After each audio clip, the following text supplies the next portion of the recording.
Salam Bapak Ibu Saudara, bagaimana kabar Bapak Ibu Saudara semuanya? Saya percaya kita semua dalam berkat perlindungan dan pemeliharaan Tuhan sampai hari ini, yaitu iman kita yang dipelihara oleh Tuhan. Semakin hari banyak yang terjadi dalam hidup kita, iman kita semakin dimurnikan dan kita semakin berkenan di mata Tuhan. Amin. Tanpa kita sadari kita sudah memasuki bulan Desember, minggu pertama di tahun 2022 ini Bapak Ibu Saudara. Tentunya segala sesuatunya akan terus berjalan dan kita tidak akan pernah bisa kembali di masa lampau, di masa lalu, bahkan 1 menit kita tidak bisa mengulang lagi apa yang sudah terjadi. Inilah gambaran kehidupan manusia, begitu cepatnya. Dan Tuhan memberikan kesempatan kepada manusia untuk bisa melakukan banyak hal. Dan hari ini adalah waktu yang terbaik untuk kita semakin mendekat, melekat kepada Tuhan. Amin, Bapak Ibu Saudaraku. Zaman bisa berubah, keadaan bisa berubah, tetapi kasih Yesus, firman Tuhan tidak akan pernah berubah. Berbahagialah mereka yang hidup di dalam firman Tuhan, karena mereka akan beroleh apa yang Tuhan janjikan. Karena Dia dan firman-Nya adalah dua hal yang tidak bisa dipisahkan. Dan bersyukur jika hari ini kita bisa belajar merenungkan firman Tuhan, tidak hanya sekedar memahami dan mengerti, tapi kita menjadi pelaku yang terlibat di dalamnya. Sehingga apa yang Tuhan cita-citakan, tentunya Tuhan punya cita-cita Bapak Saudaraku, walaupun Dia Tuhan, Dia punya kerinduan tentunya.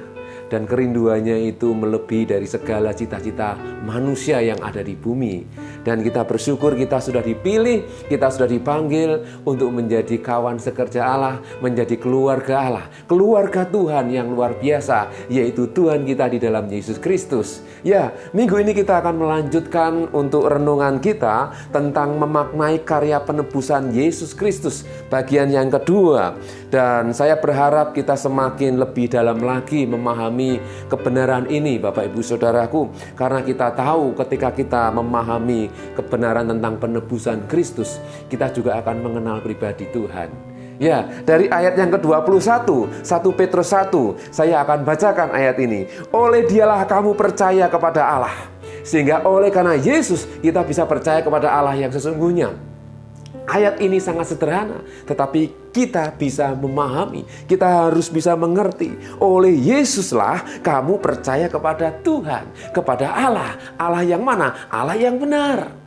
Amin. Yang telah membangkitkan Dia, Yesus, dari antara orang mati, dan yang telah memuliakannya. Dari Yesus dimuliakan, bukan karena kehendaknya Dia sebagai manusia. Itu karena memang karya Allah yang luar biasa. Untuk kita bisa memahami pribadi Allah sendiri melalui Yesus Kristus. Sehingga imanmu dan pengharapanmu tertuju kepada Allah.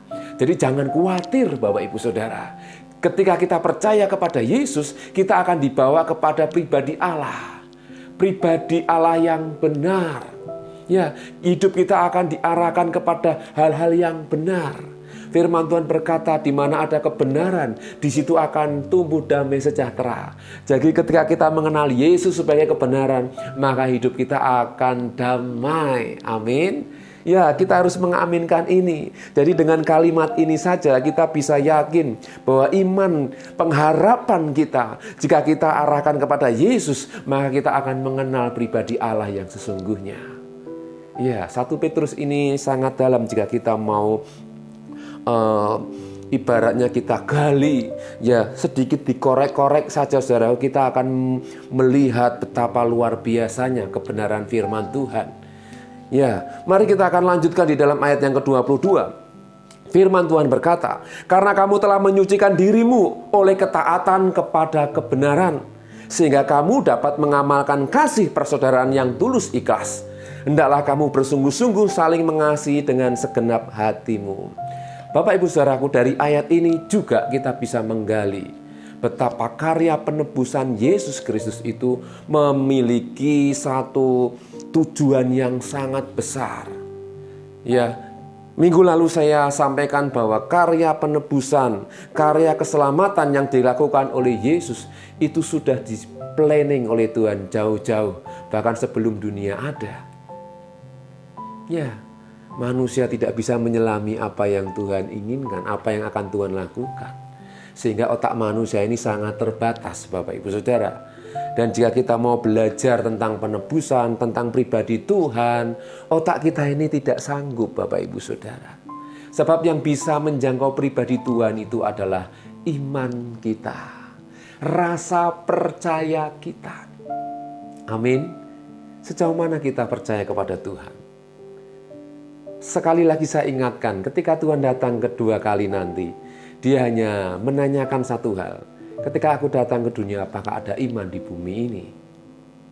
Mari kita akan semakin percaya bahwa Tuhan itu sungguh ada. Dan Dia sudah menyatakan dirinya melalui Yesus Kristus. Bahkan melalui karya penebusan keselamatan yang dilakukannya. Melalui ayat ini Bapak Ibu Saudaraku, ada dua hal yang ingin saya sampaikan. Sebab fakta, jika kita telah ditebus, maka kita harus hidup suci. Ayat 22 ini menjelaskan, karena kamu telah menyucikan dirimu oleh ketaatan kepada kebenaran. Jadi ketika kita sudah ditebus, kita sudah menjadi milik Tuhan.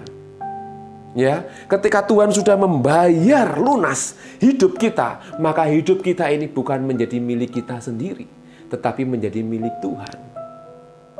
Amin, Bapak Ibu Saudaraku. Walaupun ada orang Kristen, orang yang sudah percaya, namun ketika mereka meninggalkan Tuhan, tidak percaya kepada Tuhan, mereka akan hidup dengan pengertian mereka sendiri. Firman Tuhan juga mengingatkan, janganlah kamu hidup menurut pengertianmu sendiri. Manusia sering gagal karena mereka hidup menurut pengertiannya sendiri. Ya, dan Tuhan itu mengajar, ya belajarlah kepadaku karena aku lemah lembut dan rendah hati. Yaitu Tuhan mengajar yang berhubungan dengan hati. Hati manusia ini harus mau dan rela dibentuk. Bapak Ibu Saudaraku yang dikasih oleh Tuhan. Berbicara tentang hidup ini, sebenarnya Tuhan sudah banyak kali mengajar. Ya, hidup kita, hati kita itu seperti tanah. Mau jadi tanah yang keras atau tanah yang berbatu-batu, ya, atau menjadi tanah yang baik, tanah yang subur, maka akan keluar hal-hal yang baik.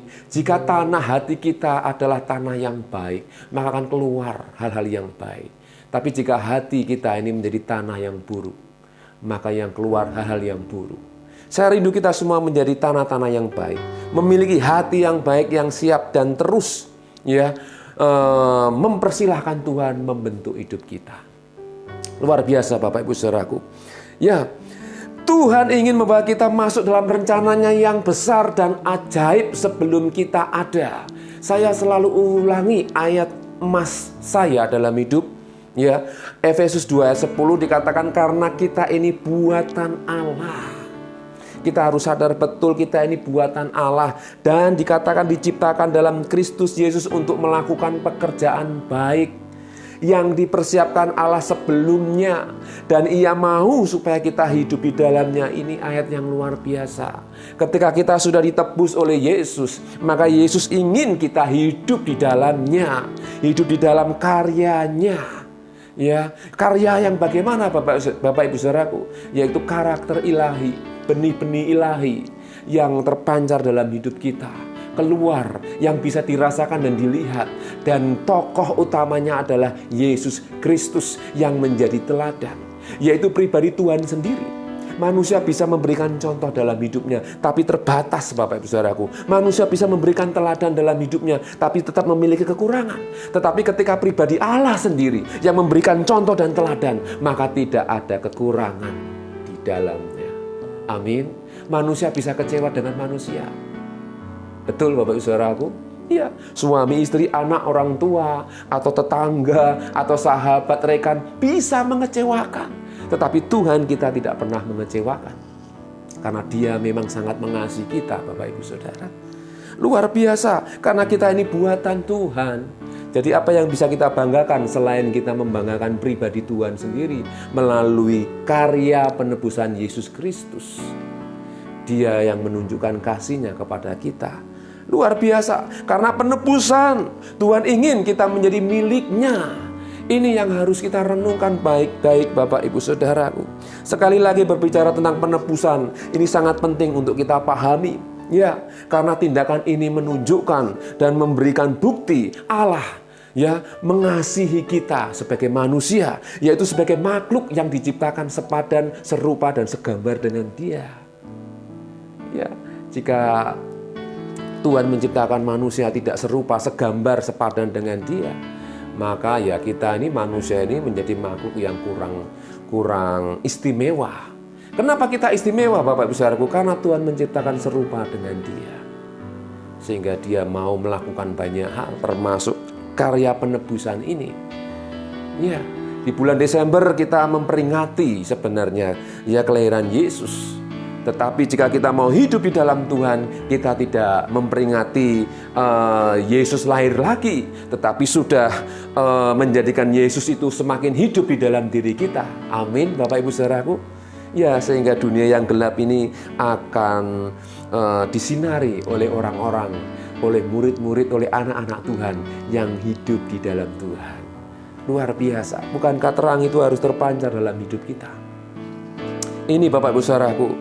Ya, jika kita belajar tentang Tuhan, otak kita tidak sanggup untuk meraihnya. Kita hanya bisa menjangkaunya dengan iman, percaya kepada Dia. Dan kita tahu bahwa iman itu pun adalah pemberian Tuhan. Dan kita patut bersyukur jika kita sudah dipilih, dipanggil untuk menjadi warga kerajaan surga. Amin. Banyak yang dipanggil, sedikit yang dipilih. Maksudnya kita sadar sebagai manusia juga memiliki keputusan untuk bisa undur dari Tuhan, untuk bisa meninggalkan Tuhan, untuk bisa hidup menurut pengertiannya sendiri. Tapi saya berharap kita semua hidup dalam pimpinan Tuhan, karena kita tahu bahwa kita ini adalah milik Tuhan. Amin, Bapak Ibu Saudaraku.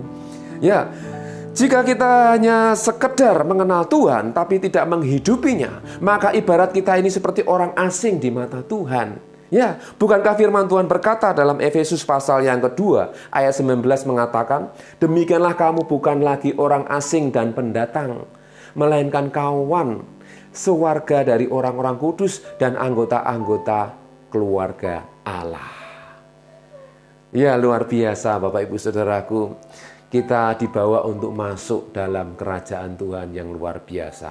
Menjadi orang Kristen adalah satu kebanggaan, satu hal yang istimewa. Kenapa? Karena Tuhan sudah memberikan arah tujuan yang pasti. Bagaimana kita hidup dalam kebenaran. Ya, karena kita bukan dipanggil asal dipanggil, tapi Tuhan sendiri yang memanggil kita untuk membawa kita masuk dalam kerajaannya. Luar biasa Bapak Ibu Saudaraku. Jadi sekali lagi penebusan Yesus membawa kita untuk menjadi warga kerajaan surga, untuk menjadi keluarga Allah. Amin. Jadi poin yang pertama saya ingin sampaikan ya, bahwa karya penebusan Yesus itu membawa kita untuk menjadi warga kerajaan surga, yaitu keluarga Allah sendiri. Luar biasa Bapak Ibu Saudaraku. Ya, kemudian ayat selanjutnya dalam 1 Petrus 1 ayat 23. Karena kamu telah dilahirkan kembali, bukan dari benih yang fana, tetapi dari benih yang tidak fana, oleh firman Allah yang hidup dan yang kekal. Ini berbicara Bapak Ibu Saudaraku bahwa ketika kita percaya kepada Yesus, hidup kita dibaharui, yaitu manusia batin kita dibaharui. Dan hal itu dikatakan bukan dari benih yang fana, ya, tetapi dari benih yang tidak fana, yaitu firman Allah yang hidup dan yang kekal. Jadi dasar kita untuk menjadi warga kerajaan surga, warga kerajaan Allah atau keluarga Allah sendiri, kita harus senantiasa dilahirkan, ya, diperbarui. Ya, semakin disempurnakan apanya? Manusia batin kita. Berbicara manusia batin, berbicara tentang karakter. Memang manusia berkata, ya, watuk iso diobati, tapi kalau watak angel. Tetapi kita harus memiliki keyakinan ketika kita sudah di dalam Yesus Kristus, karakter kita semakin diubah dan dibaharui. Amin. Kita orang yang kerasnya kayak apapun Bapak Ibu Saudaraku, bisa diubah oleh Tuhan. Kita orangnya yang tidak sabar bisa menjadi sabar. Kita orang yang mudah emosi, mudah tersinggung, mudah marah, bisa diubah ketika kita mengenal pribadi Tuhan yang penuh kasih. Ya, Ini karya Tuhan, bukan kekuatan manusia, tapi karya Tuhan yang bekerja melalui Roh Kudus yang ada di dalam diri kita, yang bisa mengingatkan, bisa menegur, menasehati, bahkan menghibur. Itu pekerjaan Tuhan, yaitu pekerjaan Roh Kudus yang ada dalam hidup kita. Ketika kita percaya kepada Yesus, Roh Kudus ada dalam hidup kita. Amin. Dan Dia akan mengubah karakter kita, watak kita. Jadi jika ada orang yang mengatakan kayak watak era iso maleh, wataknya tidak akan pernah berubah. Ya, memang manusia bisa tidak berubah karena mengambil keputusan untuk tidak mau diubah. Tetapi saya mau katakan di dalam Tuhan Yesus tidak ada yang mustahil. Ketika kita memiliki hati yang baik, tanah yang baik, maka karakter watak kita akan bisa berubah. Memang sulit dan berat, tetapi ketika kita punya Tuhan yang besar, hal yang berat bisa diubah menjadi berkat. Amin, Bapak Ibu Saudaraku. Jangan khawatir saudaraku, jika kita harus menunggu lama-lama untuk orang lain bisa berubah.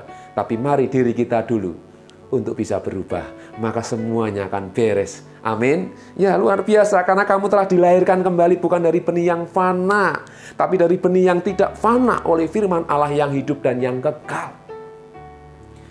Ya, manusia sedang digarap oleh Tuhan sampai hari ini.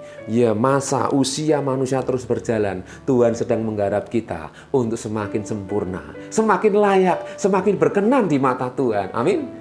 Kita rindu semuanya kita menjadi orang-orang yang berkenan di mata Tuhan ketika kita dipanggil Tuhan. Ya, sehingga ayat 24 dikatakan, sebab semua yang hidup adalah seperti rumput, dan segala kemuliaannya seperti bunga rumput. Rumput menjadi kering dan bunga gugur. Pagi kelihatan indah sampai tengah hari, kemudian setelah sore sudah mati layu, tidak ada gunanya. Itu rumput, Bapak Saudaraku. Dikatakan manusia, semua yang hidup seperti rumput. Jika kita sadar kita ini seperti rumput, Bapak Ibu Saudaraku, mari kita berikan yang terbaik. Amin. Jika kita hidup sementara, mari kita belajar berusaha untuk memberikan yang terbaik. Ya, sehingga ayat 25 dikatakan, tetapi firman Tuhan tetap untuk selama-lamanya. Inilah firman yang disampaikan Injil kepada kamu. Luar biasa Bapak Ibu Saudaraku. Ayat 25 ini juga mengingatkan bahwa firman Tuhan itu tetap untuk selama-lamanya. Maka ketika kita belajar firman Tuhan, ya seumur hidup kita akan semakin dibawa Tuhan untuk masuk memahami pribadinya, memahami karakter Tuhan, ya Allah yang tidak bisa dijangkau oleh otak, oleh kemampuan manusia. Tapi dengan iman timbul dari pendengaran akan firman Tuhan. Jadi mari kita terus belajar mendengar firman Tuhan. Ya, saya juga bersyukur ada orang-orang yang terus menyampaikan firman Tuhan. Dan hamba-hamba Tuhan, penginjil atau pemberita firman terus mendengungkan firman Tuhan. Karena disitulah terletak kekuatan. Iman bisa tumbuh dari pendengaran akan firman Tuhan. Berbahagialah Bapak Saudaraku jika hari ini mendengar firman Tuhan yang bisa mengubah hidup kita, mengubah karakter kita, hati kita. Kita punya kekurangan, tapi Tuhan yang akan menyempurnakan. Amin. Setiap kita punya kekurangan, kelemahan. Sehingga bagian yang kedua Bapak Saudaraku, ya makna penebusan Yesus membawa kita untuk bisa hidup di dalam kasih. Ya, ayat 2 tadi saya akan ulangi. Karena kamu telah menyucikan dirimu oleh ketaatan kepada kebenaran. Kita terus berjuang untuk belajar taat hidup dalam kebenaran.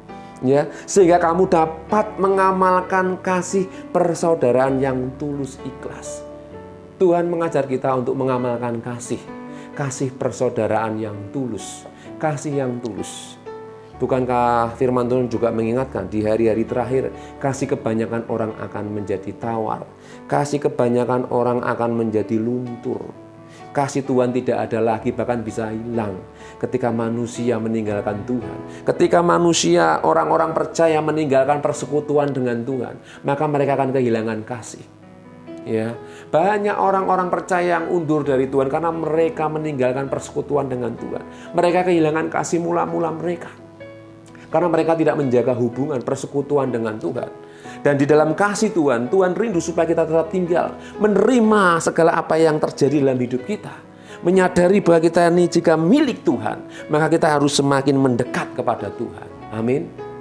Ya Bapak Ibu Saudaraku, hendaklah kamu sungguh-sungguh, dikatakan ayat selanjutnya, hendaklah kamu sungguh-sungguh saling mengasihi dengan segenap hatimu. Dari ayat 22 ini kita semakin diteguhkan. bahwa penebusan Yesus itu mengajar kita untuk hidup di dalam kasih. Ya, bukankah karya penyaliban Yesus ini adalah bukti bahwa Dia sangat mengasihi kita. Orang-orang yang harusnya dihukum, tapi karena Dia mengasihi, Dia rela menjadi manusia. Ya, sebagai ganti hukuman yang seharusnya ditimpakan kepada kita. Tapi Yesus, Dia menjadi manusia untuk menerima hukuman yang harusnya kita terima. Kita tidak bisa bicara apa-apa dalam hal ini, karena ini adalah karya Tuhan. Bagi mereka yang tidak percaya, itu keputusan mereka. Keputusan Bapak Ibu Saudara, jika Bapak Ibu Saudara mau menerima bahwa Yesus disalibkan untuk mengasihi manusia, mengampuni dosa manusia. Berbicara tentang dosa manusia, kita semua berdosa. Tetapi Yesus, manusia tanpa dosa, manusia yang suci, Dia yang bisa menguduskan, menyempurnakan ya hidup kita, sehingga kita menjadi orang-orang, manusia yang berkenan di mata Tuhan. Oleh karena Yesus, ya memang kita belum sempurna di dalam kasih Bapak Ibu Saudaraku, namun Tuhan membawa hidup kita semuanya ya untuk semakin jelas. Jelas apa Bapak Ibu Saudaraku? Efesus pasal yang keempat ayat yang ke-15 mengatakan, tetapi dengan teguh berpegang kepada kebenaran di dalam kasih kita, bertumbuh di dalam segala hal ke arah Dia, Kristus yang adalah kepala. Jadi dalam hal ini sangat jelaslah bahwa memang kita ini belum sempurna di dalam kasih. Namun ketika kita tinggal di dalam Yesus, maka Yesus yang akan berkarya dalam hidup kita, dan kasih kita akan semakin disempurnakan. Kita bisa mengampuni karena Yesus sudah mengampuni lebih dahulu. Kita bisa mengasihi karena Yesus sudah mengasihi kita lebih dahulu. Ya, Yesus sudah mengajarkan kepada kita hal-hal yang utama, sehingga kita hanya mengikuti jejak teladannya, Bapak Ibu Saudaraku. Ya, firman Tuhan harus diajarkan, firman Tuhan harus disampaikan, supaya orang-orang mendengar dan mereka menjadi percaya. Ya, bagaimana bisa mereka percaya kalau tidak pernah mendengar firman Tuhan? Dan saya berharap firman Tuhan ini bisa diberitakan kepada semua orang, setiap orang, supaya mereka memiliki iman kebenaran, yaitu iman di dalam kasih Yesus. Ya, jelas dikatakan tadi dalam Efesus 4 ayat 15, tetapi dengan teguh berpegang kepada kebenaran. Ya, kebenaran Yesus Kristus. Di dalam kasih kita bertumbuh di dalam segala hal ke arah siapa? Ke arah Dia, Yesus Kristus. Orang bisa mengampuni karena dia tahu bahwa dia sudah diampuni. Orang bisa memaafkan karena dia tahu dia sudah dimaafkan. Karena Yesus sudah memberikan teladan. Ya, dan Dia adalah kepala. Ayat ini jelas sekali. Dia adalah kepala. Teladan yang utama. Sehingga manusia ketika memberikan teladan itu sangat terbatas. Tapi jika Tuhan sendiri yang memberikan teladan bagi manusia, itu tanpa batas. Dan itu dilakukan oleh Tuhan Yesus Kristus. Dia adalah kebenaran, Dia adalah jalan, dan Dia adalah kehidupan. Amin, Bapak Saudaraku. Ya, dua hal ini yang harus kita ingat, bahwa karya penebusan Kristus membawa kita untuk menjadi warga kerajaan surga, menjadi keluarga Allah yang sejati, Allah yang betul-betul pribadi yang benar di dalam Yesus Kristus. Ingat, di dalam Yesus Kristus. Dan melalui karya penebusan ini kita juga diajar untuk hidup di dalam kasih. Karena dunia ini akan lenyap. Dunia ini akan dipenuhi dengan segala keinginannya yang akan membawa manusia untuk melawan Tuhan. Ya, tetapi kita orang-orang percaya dipanggil Tuhan untuk hidup di dalam kasih yang akan menghancurkan segala sesuatu, yaitu dunia ini yang hidupnya penuh dengan segala keinginannya dan akan membawa manusia berpisah dengan Tuhan. Tentunya saudara dan saya tidak ingin berpisah dengan Tuhan. Mari kita miliki kasih kepada Tuhan yang lebih lagi. Amin, Bapak Saudaraku. Kiranya firman Tuhan ini menjadikan kita semakin kuat. Kita tetap tinggal di dalam firman Tuhan, saling mengingatkan, saling mendoakan. sehingga firman Tuhan akan diberitakan sampai ke ujung bumi dan banyak orang yang diselamatkan. Tetap semangat Bapak Saudaraku, mari kita akan berdoa. Bapa di surga, terima kasih hari ini kami sudah mendengar firman. Firman yang mengajar kami untuk hidup di dalam ketaatan, kebenaran, dan tertuju kepada Engkau sebagai kepala yang memberikan teladan dalam hidup kami. Berkati kami semuanya dan berikan kami keyakinan bahwa kami sanggup melakukan segala sesuatu oleh karena kekuatan Tuhan. Ajar kami hidup di dalam kasih. Jika hari-hari ini Tuhan kami mengalami kelemahan, mengalami kemunduran, jika kami mengalami hal yang kurang berkenan, biarlah kasih-Mu melingkupi kami untuk kami bisa melakukan segala sesuatu dengan kasih. Ampunilah kami ya Tuhan, kuduskan kami dengan firman-Mu. Berkati kami semua yang sudah mendengar firman-Mu, layakkan kami menjadi pengikut Kristus yang setia, sampai Engkau datang menjemput kami. Terpujilah nama-Mu, berkati keluarga kami, berkati pekerjaan, berkati kota dimanapun kami berada, berkati bangsa dan negara kami, Indonesia. Seluruh pejabat tertinggi orang kuat negeri ini, presiden, wakil, para menteri, dan seluruh aparat negara, berikan roh takut akan Tuhan, tunduk otoritas Tuhan. Berkati mereka semuanya Tuhan. Bangsa kami Tuhan pulihkan, menjadi bangsa yang diberkati, takut akan Tuhan, sehingga nama Tuhan dimuliakan. Terpujilah nama-Mu Bapa. Kiranya Tuhan memberkati kami semuanya, mulai hari ini sampai Maranatha. Tuhan Yesus memberkati kita. Haleluya. Kita yang percaya katakan bersama, amin. Tuhan Yesus berkati. Hidupku menggenapi firman-Mu, tanda